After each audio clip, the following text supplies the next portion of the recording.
Alright, well maybe this will help somebody. I was wiring up a powered subwoofer in this Silverado, and the Pioneer Navi, this stereo was in here when I got the truck. Apparently it doesn't have subwoofer outputs on it, which is weird because it has subwoofer controls, but no sub-out RCA anyway.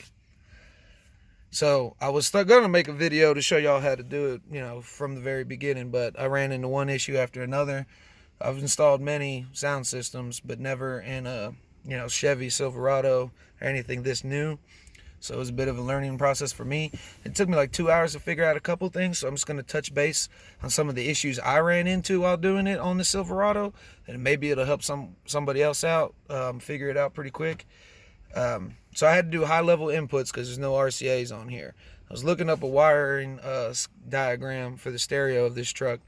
Most confusing wire diagram I've ever seen for a sound system. So if you're doing a sub and you don't have your RCAs, the easiest way to do a high-level input, the easiest way to hook up a high-level input, what I found, is take this panel off right here on your passenger side. I'm assuming this is your factory amp, but right here. So you're going to be looking for this dark green and this light green coming off of this one. That's the only one I was able to clearly identify, because I ended up pulling this off just to double check to make sure it was right, because I don't trust a lot of those diagrams online. But this is for your front right side. And you can definitely splice a sub into it, and that's what I did here. Spliced it in, got it running down through here. Right there for your high input. So if you're doing a high level input and you're having a bit of a trouble figuring out where you're going to splice into, your easiest bet is going to be right here. And again, you're going to be looking for dark green and this light green. Works great. And then also remote wire. It's the first vehicle I've ever worked on that doesn't have a switch fuse inside the cab. So to do your remote wire, which I got the ground wire hooked up right there under that seat where the mount is for the jack. I just attach it to that bolt that goes straight to the chassis, so it's good. But yeah, there's the remote wire going up, tucked through. I usually do a bit of a better job, but I may or may not plan on keeping this truck long term. So I just kind of did it quick so I could take it out if I need to, but yeah. For the remote wire, there's no switched fuses in the cab. So if you don't want to pull your stereo out to find the remote wire on your stereo, right here, this is DRL fuse. Daytime running lights. Right there.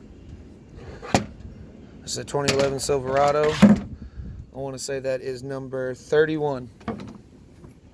It's going to be number 31 right there underneath your fan control, which is DRL 15 amps.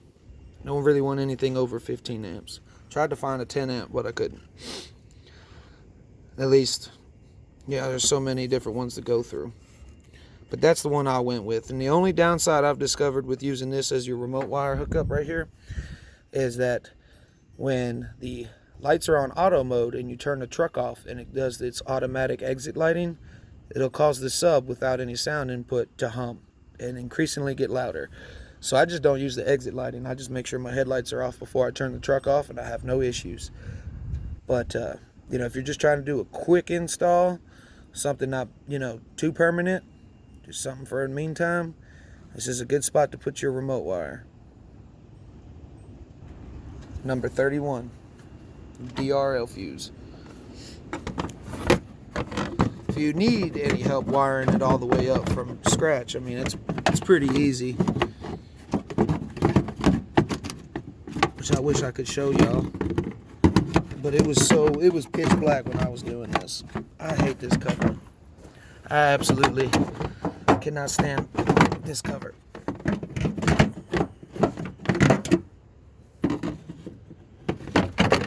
deal with that in a minute. I'm gonna need 2 hands, but yeah. And then, you know, power line, hook it right there. And then, like I said, ground wire is just attached right underneath. And this is a Rockville, little amp, low pro sub. It was about the only thing I could find that fit under there, and it stays in place pretty good with the rubber feet on it. But then, yeah, right there's the ground wire. I don't know if you can really see it, but there's a bolt sticking up right there. That'll be your best bet for your ground. Oh, there it is. That'll be your best bet. So that's your ground. I showed you the power, the remote wire. You know, if you don't have to pull the stereo out, don't want to pull the stereo out, looking for something more temporary, bam, run that up to your hood. And then again, for your high level input, use dark green and light green coming off this first connector right here. That'll be for your front right. It sounds great, works great, sounds great. But hopefully that'll save somebody some time, because I spent like 2 hours trying to figure out the wire diagram. And then I almost got to the point where I was just going to start cutting wires until it worked. But then I found these 2 colors actually matching on the diagram. And I double checked them and they matched in the door. The issue I was having with all these other ones is none of these really match the same color of the wire that's going into the speaker in the doors. And the diagram, you know, it's a nightmare.